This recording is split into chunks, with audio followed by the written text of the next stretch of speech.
Hello, everyone, and welcome to Biohackers Lab. I'm your host, Gary Cohen, and on today's episode, I have Zach Bitter. Zach is a world and American record holding endurance athlete who is driven to find his limitations in a variety of environments. Zach is also a 3 times national champion, 3 times Team USA World 100 kilometer athlete, and coach who loves helping others achieve their best. Zach, thanks so much for coming on for an episode for today. Yeah, thank you for having me on. Yeah, man. So we were just talking a little bit off air there about your latest achievement, and it's a monster. It just shocked me even more there when you told me the distance. So if you wouldn't mind, just introduce listeners to what one of the records that you just broke recently. Sure. Yeah, I guess it was just over a week ago at this point, but I was in at a race called the Tunnel Hill 100 Mile in Vienna, Illinois. And it's a very flat 100-miler, and it's on this what they call like rails to trails type of setup, where it used to be like kind of where an old railroad track was, and they tore that up and turned it into kind of a crushed limestone trail path. So I went there just because historically I've done a lot of flat kind of 100-miler or like 12-hour type timed events, and I really kind of like that type of running. So I wanted to do what I would consider a flat 100-miler that wasn't on a track though, because all the ones I had done previously were on like these 400-meter loops essentially. So this was kind of a new exposure to a kind of a similar training program, I would say. And this one, I ended up running it in 12 hours and 8 minutes, which comes out to be about a 7-minute, 17-second per mile pace. And it is technically, it's the fastest 100-mile trail time recorded. Yeah, I mean, that's just mind blowing. And for any UK listeners or people who don't work in miles, I mean, you said about 162 kilometers. Yes. Yeah. I mean, you just ran that in a day and still broke records. Yeah. It's interesting because I always try to think of it because we tend to kind of normalize these things within the niche sport of ultra marathon running. You know, 100 miles and some stuff that just seems to be the thing people gravitate to in the United States. But, you know, a lot of people still kind of look at that like, why would you do that? But yeah, you know, it's crazy because like I'm actually in about 3 weeks going to do a race here in Phoenix, Arizona called the Desert Solstice Track Invitational, where you see how far you can get in 24 hours. So that one will be a little different, and just like you're just kind of trying to keep moving as much as you can for 24 hours and see how many miles or kilometers you can kind of pile up. And the sport gets pretty crazy. They've got events that go like that for 6 days, where you see how far you can get in 6 days. And then it becomes, I think, even more kind of like a chess match where you decide, well, when am I going to stop and eat? When am I going to, you know, take a quick nap and that sort of thing. And in the range between what guys and gals will do in terms of sleep and stuff in those is pretty cool to look at. But, yeah, you know, for now I'm sticking to 24 hours or less, I think. Wow, man. So yeah, one of the reasons I wanted to get you on, I mean, not only just to share your hints and tips for anyone who wants to be an endurance athlete or even just try what they can learn from yourself, but also just sort of what you've learned over the years, especially from a dietary perspective. When you first began the whole endurance world, what kind of way were you eating then versus what you're doing now? Mm-hmm. Yeah. You know, I ran cross country and track in high school and college. And I guess if you want to look, so the way to look that I like to look at it is like, I kind of started taking it seriously from a holistic manner, about my maybe first or second year in college. And what I mean by that is I started paying attention to like more than just, oh, I'm going to go out and run, or I'm going to do what the coach told me and run these workouts and races and stuff. And I started looking at things like sleep and like what I was eating as well as the training. So being kind of new to that, I just kind of went towards what most endurance programs are going to kind of advocate for, which, as I'm sure you know, is typically a high carbohydrate approach. You'll see people recommending like 60, 70, even sometimes 80% of the dietary intake coming from carbohydrate. So I did that. And I like to say I did a very kind of whole food, high carb diet. So it wasn't like a lot of junk. It was like, you know, junk, whatever that means, I guess. But it was, you know, a lot of like single ingredient things like potatoes, fruits, vegetables, that sort of stuff. And then when I got out of college, I knew I wanted to keep running in some capacity, but I wasn't 100% sure kind of what to target. And the one thing I did kind of know for sure was I really enjoyed the long run as a kind of my favorite workout of the week. So like the first year out of college, I started just kind of doing more long runs and less of anything else. And that kind of, I guess, probably steered me towards ultra marathons. By late 2011, I was what I would consider kind of all in, where I was training basically just for ultra marathons. And it was also kind of a point in my life where I started kind of noticing kind of the tolls that the sport can take on you. I'd been running high mileage for quite a while, but this was the first time I had gone through kind of a training block where I felt like my sleep wasn't very good. Like I'd wake up multiple times a night to go use the bathroom, and then it would take me like, anywhere between 30 to 40 minutes sometimes to fall back asleep after I'd wake up. So it was like I'd be blocking out like 10, 11 hours a night just to make sure I could get like 8 hours of sleep. So that was kind of a early warning sign that something was off to me anyway. Other things too, just like, I was working as a full-time teacher at the time as well, and just having big energy swings throughout the course of the day. It just seemed like kind of like that the approach or what I was doing wasn't necessarily sustainable. And I think it would have been easy for me to kind of look at that and say, okay, what I'm doing from a training and racing side of things is just unrealistic. I need to just kind of like accept that. And if I want to be healthy and not, just kind of a shell of myself when I'm in my 30s, I need to stop running as much. But I was really enjoying the training and enjoying the racing and just kind of getting into the sport of ultra marathon running. So I didn't want to take that route if I didn't have to. So I started trying to play around with some other stuff first. And the first thing I actually tried was messing around with my diet a bit. Kind of at the same time, I had started listening to a lot more podcasts while I was running as a way to just kind of learn as I was running, because at that time I was spending sometimes upwards to 20 hours a week running. So I thought like this will be a great way to kind of rationalize doing that much running. At least I can learn stuff while I'm doing it. And I started kind of gravitating towards some of these like nutrition podcasts. And that's when I first kind of heard about like a high fat approach. So I started looking into more of that and was really fortunate. Was able to meet guys like, Dr. Volek and Dr. Finney, and some of these guys who are kind of the early movers, I guess, in this modern high fat approach. So for me, it was at the end of 2011. So about almost exactly 7 years ago at this point, I decided I was going to give it a shot. And, I was skeptical. I wasn't sure like what exactly was going to happen. And it was pretty, I think, typical of what you see a lot of times with kind of someone switching from a high carb to high fat diet. You have some of those early weeks where you feel like you're kind of moving about at the pace of molasses. And but it other parts of this of my daily life like improved pretty quickly. Like almost immediately I started sleeping through the night again, which I saw as a big positive sign, because historically before that year, I had always been a really good sleeper. Like when I was in high school and college, I would easily sleep through the night without waking up. So when that went kind of off, but that was why that probably stuck out to me so drastically, because it wasn't like it was the norm or anything.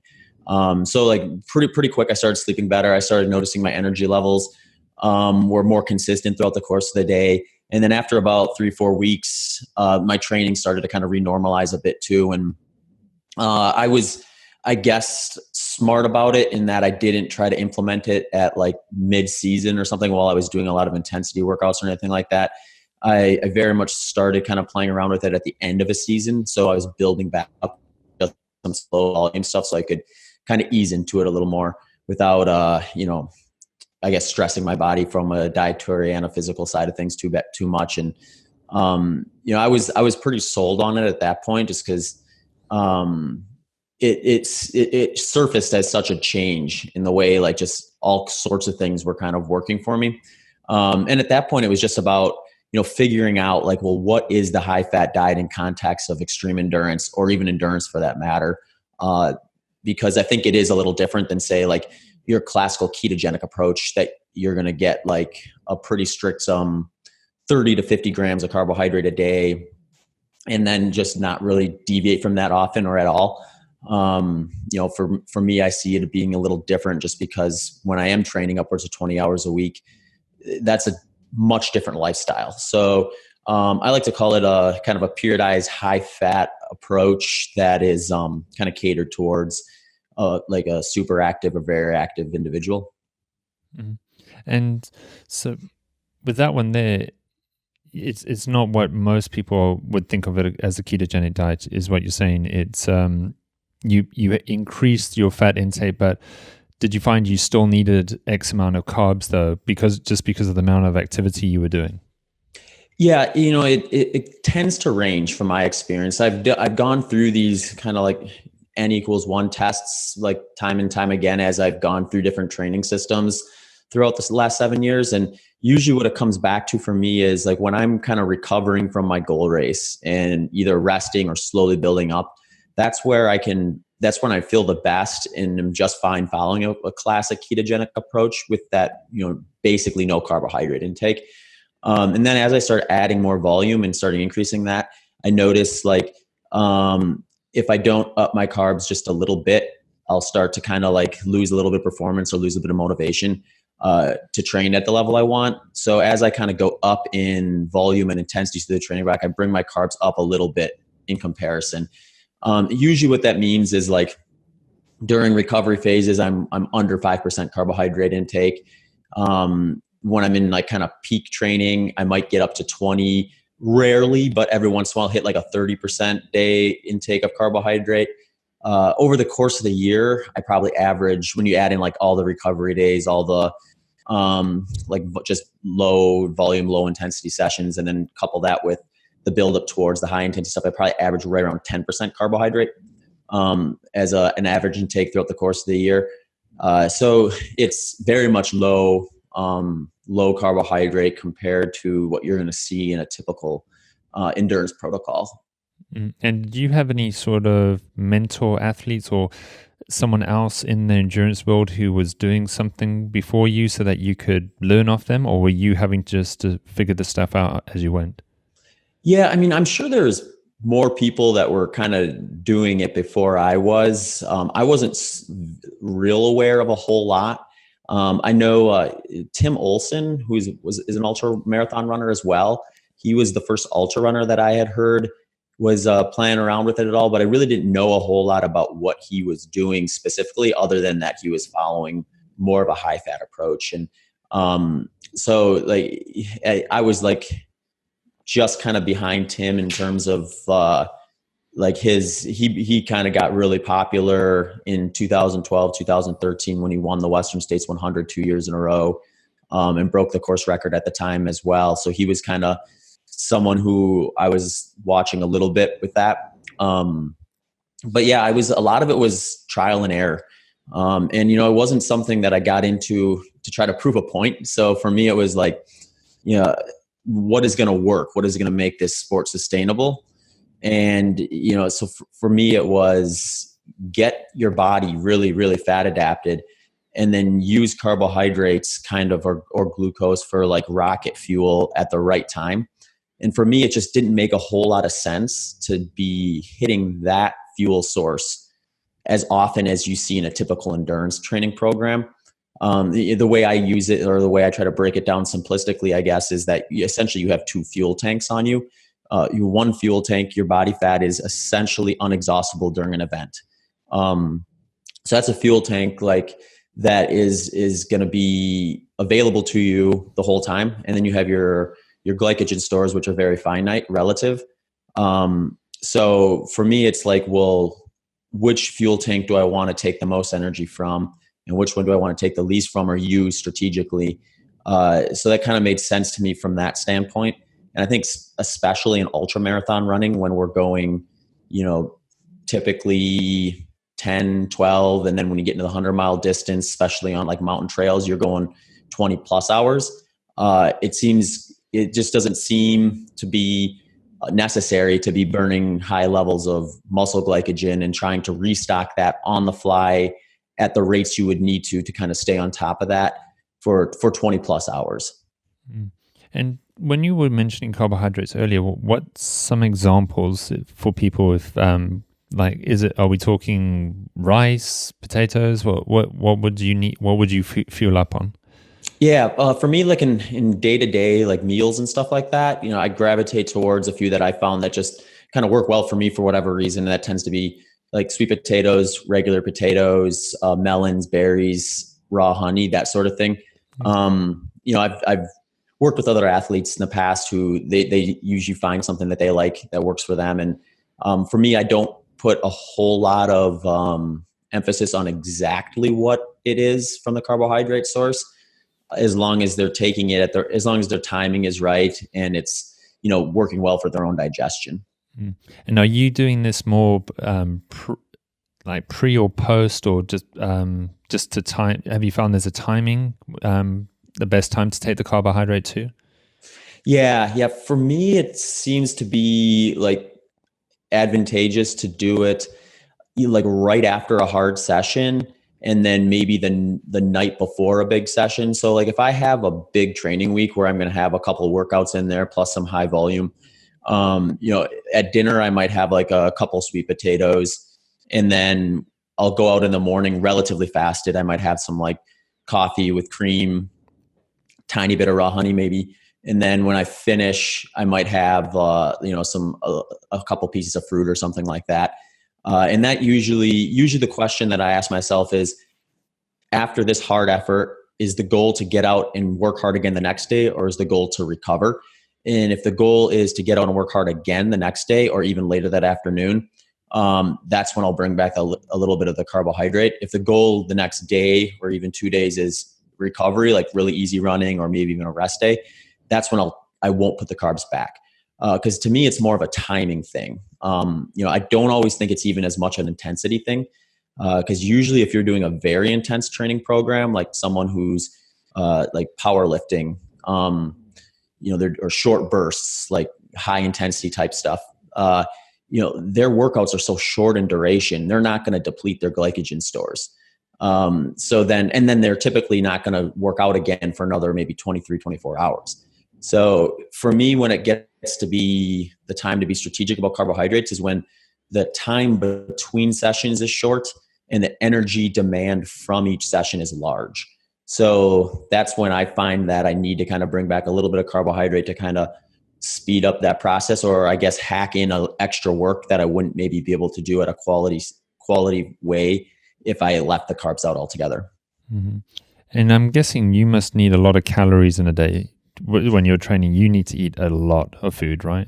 Yeah. And that's the other thing I usually try to share with people too, who are looking at using a high fat approach for whatever reason, is context is everything. Like if you would just like kind of take a blueprint of what I'm eating and plug and play, it might not work perfectly for you, just because, there may be days where I'm burning 2 to 3 times my resting metabolic rate just due to the nature of how much training I'm going to do. So like I'm eating that way too. I'm eating sometimes 2 to 3 times my resting metabolic rate. So like for someone who's maybe training with like say an hour a day or something like that, they might not have to structure it quite the same way I do. They might be able to go a little lower carbohydrate than I do. But I think there's some individual variability there as well. So, a lot of times you have to kind of look at where your goals are and then be willing to adjust as you're kind of working through the process. Mm-hmm. Yeah, the reason I'm also asking with carbs and ketones is because recently I got to try some exogenous ketones, the ester, and they were saying there for sports performance to take it with carbs. Mm-hmm. And I don't know have you ever even played with that kind of realm where you take exogenous ketones? I haven't really played around with it too much yet. I've had a couple of the companies who are, I guess, really trying to get a high-end exogenous ketone to market send me some kind of early samples just as they're trying to gather information. And the stuff that I've been sent, like, yeah, that's what they have said. Like, it's best used in the presence of some carbohydrate, because I guess in theory what you're doing then is you're getting the best of both worlds. You have, a higher level of carbohydrate in circulation, but you also have high levels of ketones. I'm not 100% sure. Like, I'm probably not the person to ask either, but I'm waiting a bit to see kind of where that ends up falling out. Cause I think to some degree we've gotten out a little bit ahead of where what the science really is ready to kind of tell us about how that actually plays out in the field versus like kind of on a blood ketone strip type of setting. So so I haven't done a whole lot with those yet, but I think it is a promising field, and I think it's probably just something that they got to keep working at before they figure out something. And seems like some people are having success with them. So I'm never one to say you're doing it wrong if someone says they're doing it right and they have the data to back it up. Yeah, it just got me when you were talking about how you found, especially for the distance that you do need to get that sort of happy medium between carbs and ketones. I was thinking, it seems like that's even where the science is looking, that you have to go that way. You just happen to figure that out with your own trial and errors. Yeah, it's interesting too. I think there is definitely still things to be learned about just what like say an approach like I'm taking, or even a strict classical ketogenic approach, and how that kind of changes or how your body adapts over years. Because one thing I have noticed since like essentially year one to today is that when I do go through some of those higher intensity training or higher volume training phases, when I do like take a recovery day and drop the carbs back down, I tend to go back into ketosis, or not even technically leave ketosis, if we're looking at it as a 0.5 millimole or higher type of measurement. In the past, when I first started doing it, I would do a kind of a strategic carb day for a big workout, and I'd come out of ketosis, and then maybe it'd take a day or so before I'd be back into kind of that 0.5 millimole or higher. But this last training block I've done, I was more religious, I guess, about testing blood ketone, just because I get asked a lot about it. So I feel like I should probably have some sort of answer for folks. And I was testing, 2, 3, sometimes even 4 times a day through that kind of heaviest carb phase of my training. And there was very few times where I even actually dipped below 0.5 millimoles. I was more often than not at about 1.0 upwards to 2.0 millimoles.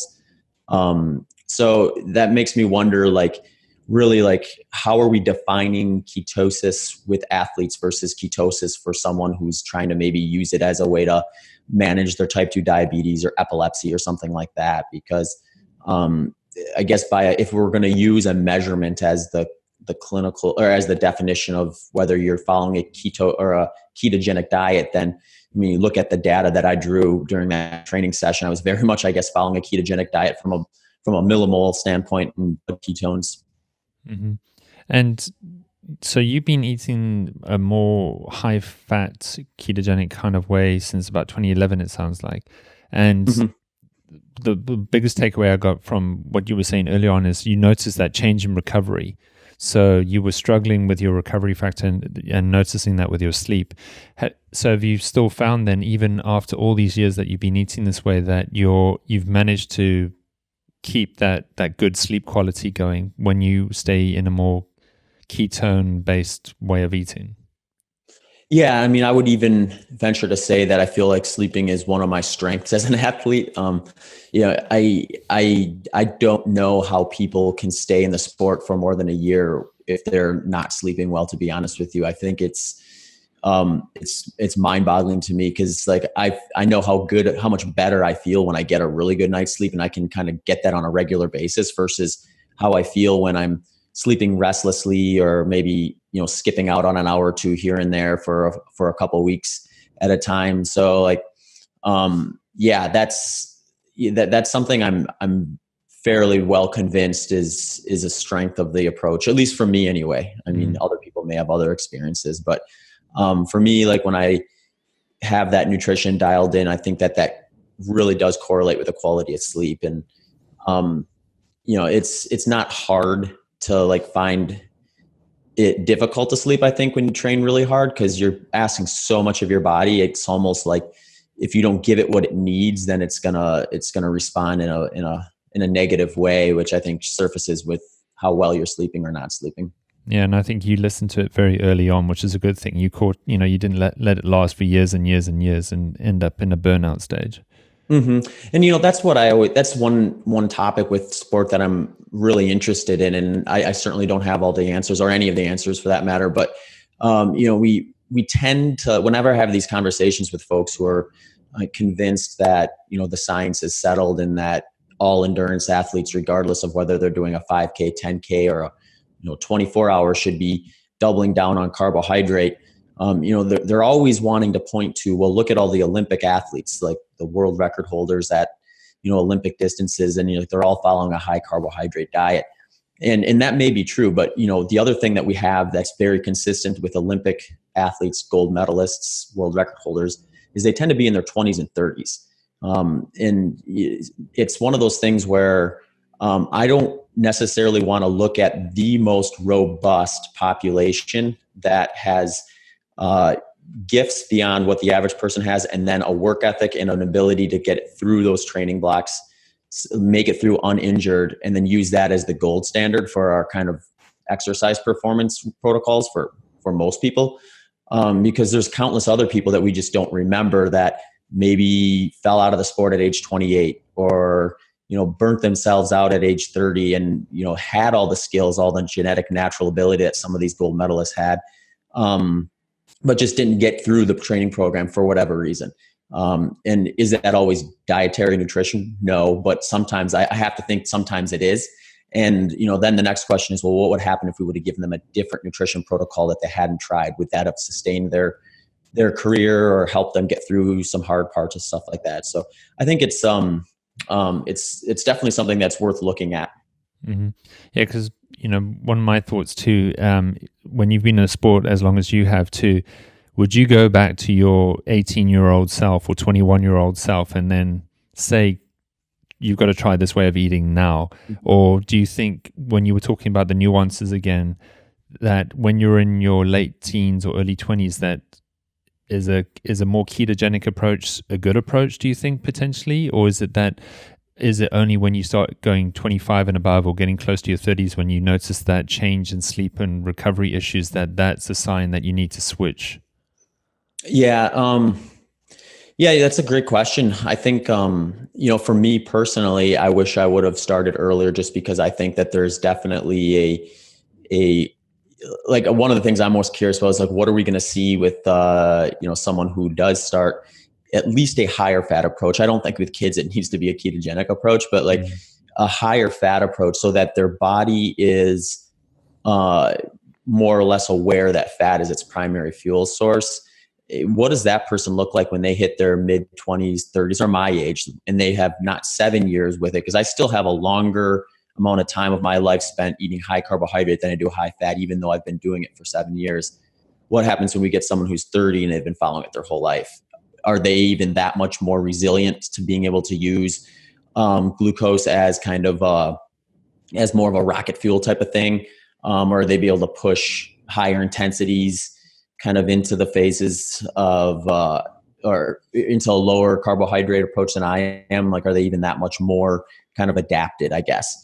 So it's an interesting question. I do think context plays a big role.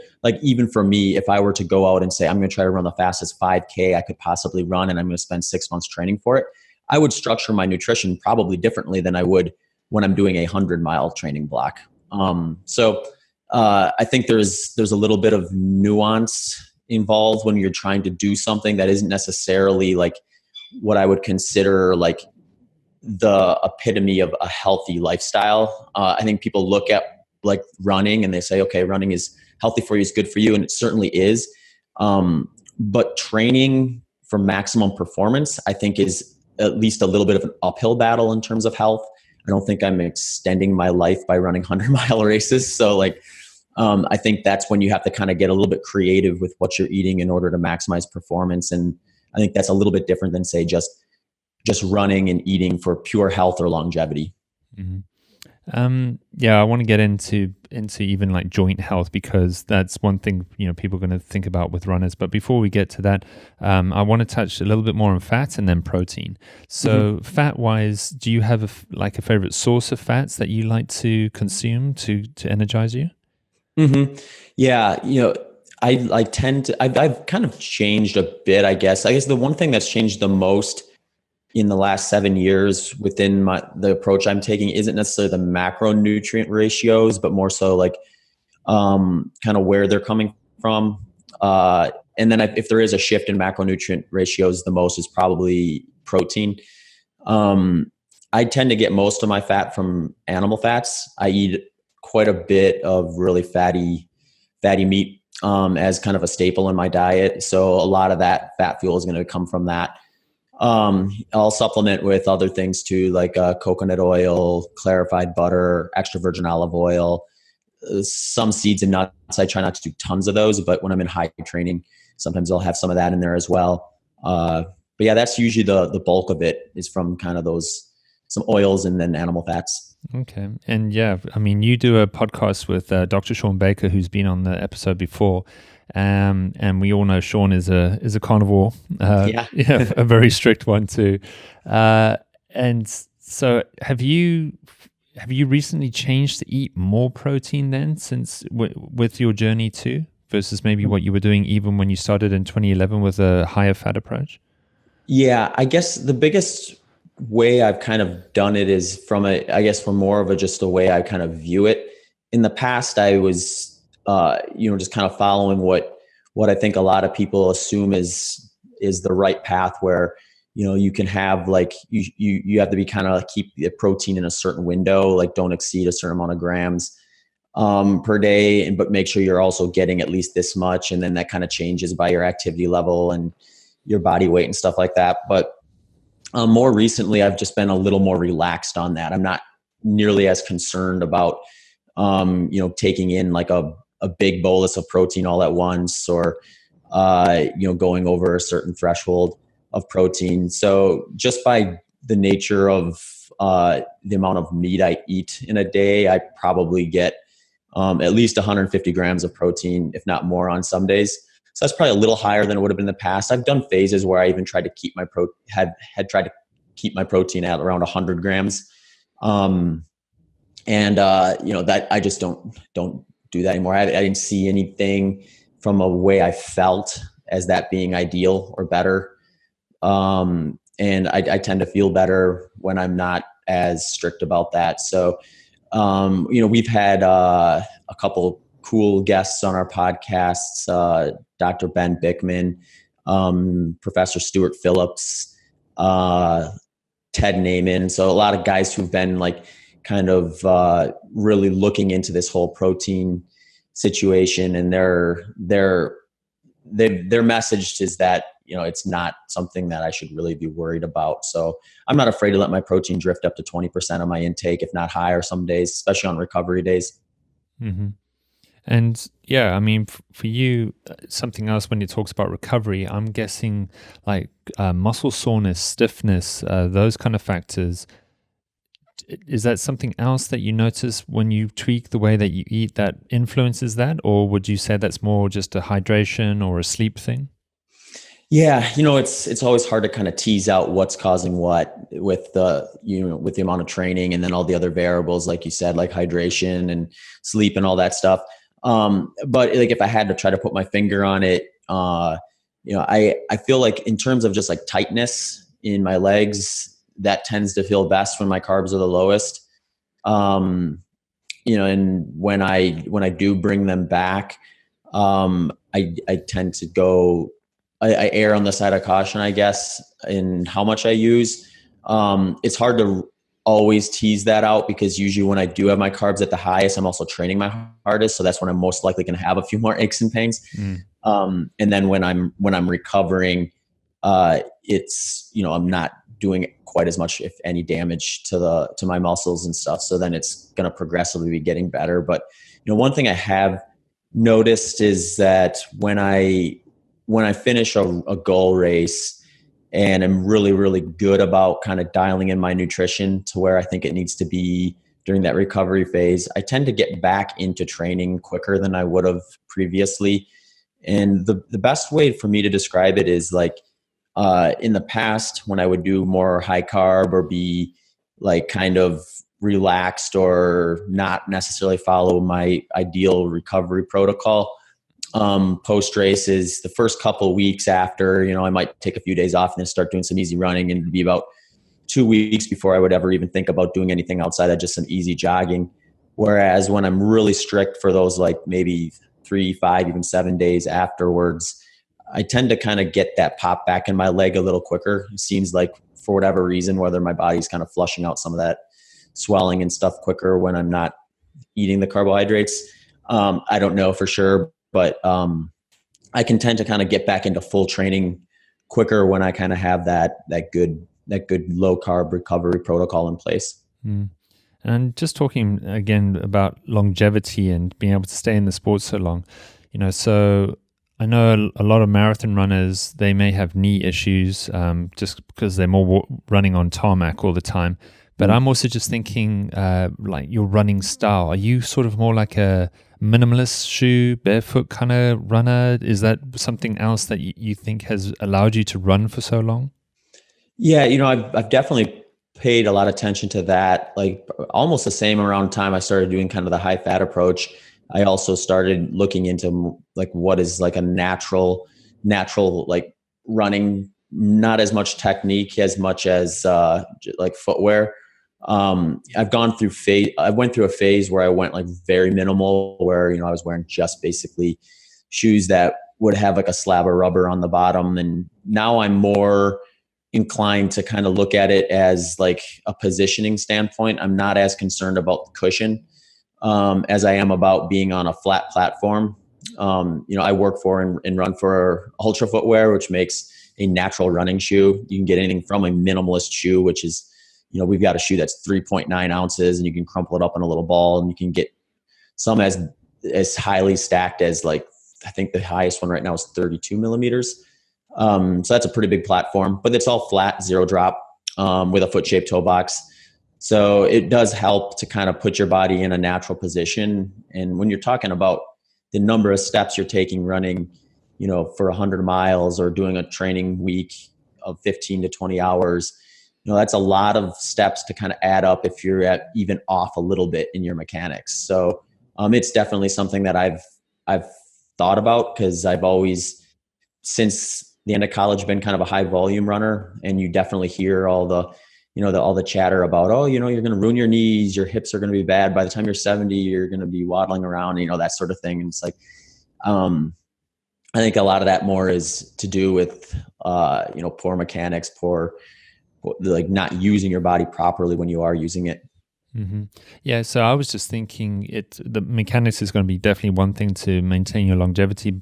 And then when you were talking about changing your way of eating, that you're not creating a chronic inflammatory response potentially, and allowing your body to heal faster from the natural damage that has to happen when you run so far anyway. I'm just wondering, if you are taking actually a good protective mechanism that's going to give you that ability to keep running, you're going to be that 80, 90-year-old guy who's still able to run those massive distances, and people are like, how does he do it? I hope so. I think that would be pretty cool. I think one thing I usually share that I think kind of sums up a bit what I do nutritionally, or how I view carbohydrates, because it's kind of a weird, thing. You have people who are like, anti-carbohydrate. They want to demonize carbohydrates. And then you have folks who are like, carbohydrates are the end all be all. And the way I look at them is, they're a high octane fuel source. I look at them the same way I would caffeine. If I would drink 10 cups of coffee a day, I'd probably be shot out of a cannon for a few years, but then eventually it's going to catch up to me. So I look at carbohydrates the same way. It's like, I can use them strategically at the right time and maximize my workouts and my performance. But if I can keep them kind of under that threshold of too much, I can also kind of extend my longevity in the sport, and, hopefully longevity in general. Mm-hmm. So hydration wise, we touched on it a tiny bit earlier, but how do you handle hydration when you're running such long distances? Do you find that you drink more like a salty drink to sustain you, or you don't need to drink that much when you're running so far? Yeah. It's interesting because, there's so many different environments. I've done races where it gets, over 100 degrees Fahrenheit. and then races like this last one that I did where at the start it was 14 degrees Fahrenheit, which is well below freezing. Wow. So, your body, I think, is going to behave a lot differently from an environment like that to the other. So I tend to try to, I feel like if I have everything kind of in place nutritionally from a day-to-day standpoint, I can trust my body to let me know when I'm thirsty and kind of just drink to thirst more or less. I'll drink on an electrolyte solution a lot of times when I'm racing, partly just because I'm out there for so long. I feel like if I were just doing like eating normally and doing a normal day's activity, I'd be taking in, the different electrolytes, salt, magnesium, potassium. And so I'll put some of that in there, especially if it's hot out. I use a product called Hydro X by X Endurance. And it's a low calorie, like electrolyte solution that I can just mix in with whatever I'm drinking at the time and then just kind of sip at that to thirst. Mm-hmm. And I'm also just wondering, I've had a previous ultra distance runner, Camille Herron. Hopefully I said her surname right. And so I saw I think she went through a rhabdo episode recently with the amount of training that she had done. That was a few months ago. Is that so? Rhabdo might I'm not going to say the word right. Myolysis, I think. Yeah, but is that a thing in endurance runners too? Because you're training so much. Because a lot of people think of it, CrossFit got pegged with that a while back, but endurance runners. I'm sure it's possible. I think it's probably incredibly rare. It seemed like when the first person got rhabdo, all of a sudden we started seeing more and more people get it. So it's like, you don't know if it's like, oh, my muscles are really, really broken down, I have rhabdo, versus someone who actually went in and got checked and the doctor told them, yeah, you have rhabdo. I think there's probably both scenarios in place. I didn't hear anything about Camille. I knew she was dinged up. I didn't hear anything about rhabdo, but that's I think I got it right just following her Twitter account. So that was several months ago when she had to take a break. Yeah. I'm trying to. I know there's been some scenarios where I think there was people who actually went in and got looked at, and the doctor told them that they had rhabdo. I'm not that concerned about that personally. I don't know. Maybe I just can't quite push hard enough to drive myself into that type of a. Well, I think you push yourself hard enough when you're breaking records.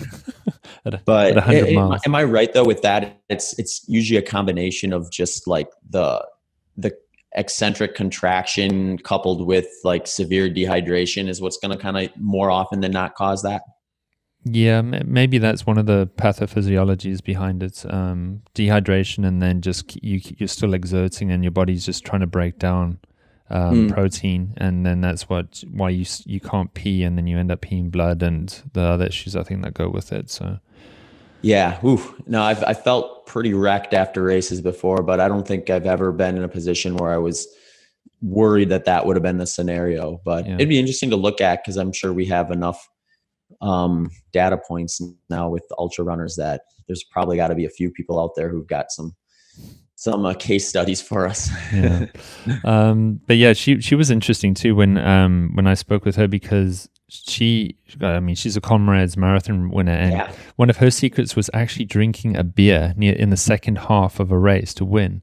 And that was the first time I've ever heard of that. It's like you're running so far and you drink a whole bottle of beer. So, have you ever tried that? I haven't yet, but it's interesting because she's not the first or only person to have like done some form of alcoholic beverage in the middle of a race and had said that it kind of like turned things around for them. And you wonder if it's just, if some of it is like just the state of mind. Cause I think like with ultra marathon running, the limitation is a lot more mental than maybe we even give it credit for. Because when you look at if you look at even what I guess I would consider one of my, if not my best performance, I ran 100 miles in 11 hours and 40 minutes, which was just a shade over 7-minute mile pace. So any one of those miles wasn't like this massive physical feat. Like they were all like kind of right in the window of an easy pace that I would do in training. So then it's like the question to me isn't as much a physiological one as it is, like, well, how much can you kind of push your body once that kind of like low level dull pain sets in? And it seems like what ends up happening a lot of times is, you'll get maybe 40 miles into a race and you're kind of in that position where it's no longer comfortable to be running. So then it's like, well, how long can you kind of like stave off that buzz in your head of like, oh, this doesn't feel good anymore, this isn't fun anymore. And then as the hours pile up, it gets increasingly difficult to kind of think past that. So I wonder sometimes if something like that, like, you have a beer or a shot of whiskey or something like that, and all of a sudden, like, your mind kind of just like flips a switch and you're just like, all right, let's go. But who knows? It's interesting. I'll have to maybe try it. I'll probably try it in a long run first though, before I go out on a race course. And yeah, no, I did think the same. There's probably some nutritional aspect, but as you said, it must be such a psychological, when you're in that, especially in the second half of an event, it's your body could probably take you over. It's just your mind that's going to stop you, it sounds like. Yeah. And it's also, it's weird too, because like alcohol, I guess technically is a fourth macronutrient. And from the way it would actually behave, I guess, is it's going to metabolize quicker than sugar, but it's also like 7 grams or 7 kilocalories per gram versus 4. So it's like it operates quicker, but it brings a bigger punch. And clearly there's like a margin of diminishing returns there, because if you get completely intoxicated, you're probably not going anywhere quick. But you wonder too if it's like kind of like a bonk breaker or something like that. Yeah, and that sort of ties in with Professor Tim Noakes, and he talks about bonking as actually it's the central governor effect. So it's your brain. Mm-hmm. So your brain, basically, you hit the wall because your brain just gives up, not that your muscles actually give up. So maybe the alcohol is sort of a way to bypass the bonk. Mm-hmm. Yeah, and I think if I remember right, the first time Camille did that, I think she was ready to drop out, and then so she just had the beer, thinking, okay, my day's over. And then after she drank it, she was like, you know what? Like, I'm still technically in the lead. Let's get back out here. Yeah. But she'd have to correct me if I'm wrong, but I think that's how that came to be for her anyway. It was kind of a trial and error situation. Yeah, she's an amazing woman. Supplements wise, do you find that you need to take anything for general well-being, or even something so that you can perform better? Is there anything in the endurance world, supplements wise, that people need to consider? Yeah, I mean, I couldn't speak to the direct science behind the supplementation, but for me personally, like, I tend to err on the side of caution at least a little bit with that, just because I know what I'm putting my body through. And with some of this stuff, it's like once you kind of create a deficit, sometimes it takes a lot longer than maybe you would like to kind of get things back to normal. So I will take a multivitamin, not necessarily every day, but if I'm traveling a lot or something, I might bring it with me just to kind of keep things going. I use a product called X Endurance. That is, they've got some double blind tests showing that it kind of helps with like recovery and things like that. Fish oil stuff, if I haven't had a lot, I try to eat enough fish where I don't think that's a huge issue. But again, like if I'm traveling for a while, I'll take some omega-3 supplement type stuff too. And nothing insane. I'm not putting down like 30 capsules of odds and ends or anything like that every day. Yeah. So it that's another thing I think that's kind of hard to tease out, like where the science is with it versus where the marketing is with it. So, and we actually talked about this on one of our other podcasts, where like when we're looking at supplementation, we're dealing with these tiny little dosages, like these milligrams, versus like what we're actually eating, which we're looking at like in terms of quantity, like ounces, pounds, or kilograms even worth of food mass during the day. So it seems to me like you'd want to get the bigger of those two in order first, and then kind of, if you're looking to optimize, or certainly if you're like deficient in something and you're seeing those levels return to normal by taking a supplement, it seems like it's probably something that's best done with some monitoring as well, so you can kind of get a good idea of what's actually happening versus like, oh, I took this pill and now I feel better. That's where it gets a little goofy, I think. But yeah. And that sort of ties in. I had Zofia Clemens from the Paleo Medicina group from Hungary, and I saw her share another post the other day again about how when when you get, as you said, when you're getting your food source correct, how that changes all your micronutrients and macronutrients in your body, and versus having to take a multivitamin or supplement to rectify the problem. So get it from your food first, and you'll get that right versus having to take a supplement to fix it. Yeah, it kind of seems like in the worst case scenario, some of that stuff is almost like a Band-Aid where it's covering up a nutritional deficiency that should be addressed through your diet first, and then supplement, right? By definition, it should be used as something to kind of like, aid you along, partly not to necessarily remedy a whole problem altogether. Mm-hmm. Electrostim, do you ever get into that kind of stuff for either recovery or for muscle enhancement, neurological enhancement? I haven't yet, but maybe it's something I need to look into now that I feel like I got my nutrition stuff figured out. Yeah, I'm just wondering because there are products out there that they promote it for muscle recovery after a big workout, but it sounds like you found over the years you don't need to use something like that. No, I've never also really dove into it. So I guess for all I know, if I did, I'd recover a day quicker. But I haven't had, I guess maybe I've just been fortunate that from a injury standpoint and a recovery standpoint, I've typically been pretty robust. So like I haven't had to take a lot of downtime. And usually for me, like in the past, when I would get injured, that's when I would start kind of looking at some of those more like tertiary recovery techniques, because at that point you're just you find yourself with an extra couple hours a day because you're not able to train, and then you're kind of hyper focused on trying to get back as quick as you can. But yeah, it also makes you wonder like how much of that stuff is like a supplement too, in terms of, well, if you're making compromises on the dietary or the sleep side of things, here's kind of a Band-Aid to mask that for the time being. Versus like, where does it fit in a holistic manner, or like when everything else is in line too? And some of that stuff, I'm sure there's probably some good advocacy for it, and there's people who are using it right, and then there's probably also marketing that is trying to kind of get it identified as something maybe a little greater than it actually is. Mm-hmm. Yeah, well, you've always got to get the fundamentals right. So diet, sleep, and all these other factors. Mm-hmm. Do you, for you, stress management wise, I'm just looking again from inflammation or recovery point of view, and psychologically, do you meditate at all? Do you do something like that to aid your stress levels, or just to quieten your mind, or do you love just having a busy mind all the time?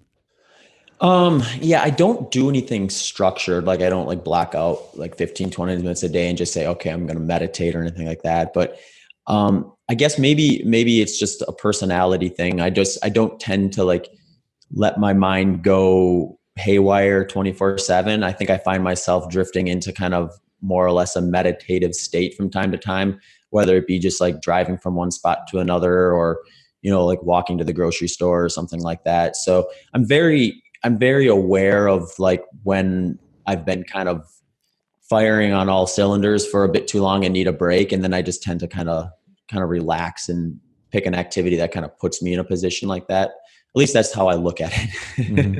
Yeah, I'm just because that's one thing I love, and I'd love to go deeper into it with this podcast too. Mm-hmm. At some stage, is just the recovery science, especially for athletes, and that's a whole field in itself. So we've been talking about how to get more performance, but there's the whole science of just the world of recovery, like post events, and how to make sure that your body actually heals itself properly and you're ready for the next push.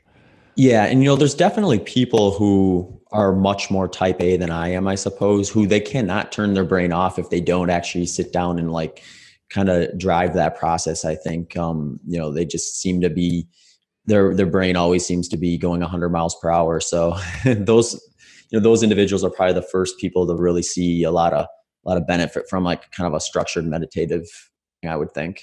Mm-hmm. Yeah. Well, Zach, you've shared a ton of good tips. Is there anything particular that I maybe didn't get to ask you that you've always think, geez, I wish someone just asked me this, but because, I want to see people stop doing this mistake. If there is anything that this is the time to say. I guess if we're looking at it from a nutritional side of things, I think the biggest mistake I see is you get someone who is a fairly like hard charging athlete, and they either drop the approach in mid season and think it's going to kind of flip a switch right away, and then they have a bad experience, or they like give it a week and realize and it doesn't set in. And then on the other side of that spectrum, I see some people that go, okay, here's the idea. I consult more people probably in this scenario where they come to me like, I've been full on keto for 1 to 2 years. I'm training for an Ironman triathlon. I'm biking, running, swimming 10, 20 hours a week. And I just can't quite keep up with people on the climbs. And they think I'm going to tell them to eliminate the little bit of carbohydrate they are eating, the 30 grams they are eating. And I say, well, let's try bringing it up to 100 grams or 150 grams and see how that works. So I think there's like, I guess the overarching idea here is like be willing to be a little flexible with the approach from an individual side of things and find what does work for you rather than, necessarily doing a kind of a plug and play setup. Well, that's a perfect intro for the point where I usually ask now, are there any places that people can follow you, or, as it sounds like they could even connect with you for personal coaching? Yeah. The easiest way to kind of connect to all my different platforms is just go to my website at zachbitter.com. That's ZACHBITTER.com. I'm probably most active on Instagram and Twitter. But I coach, if people are interested in like full scale ultra marathon coaching packages, I work with a group called Charmin Ultra. And then I also just do consults on either a one-time or regular basis for folks who are looking just to get some questions answered or to kind of take on a bit of a mentorship, mentoree, I guess, relationship in terms of kind of how to structure their training and or diet around kind of a high fat approach. Perfect. Well, I mean, hopefully after listening to your episode today, people realize you're very knowledgeable and you've got lots of actionable tips, which is, again, what I love getting out of guests. And you've shared tons of those today. So thank you so much for doing that. And for any listeners, I'm going to be showing all of those links in the show description notes for you. So, Zach, thank you so much for coming on for an episode again today. Yeah, thanks a bunch for having me on. It's been a lot of fun.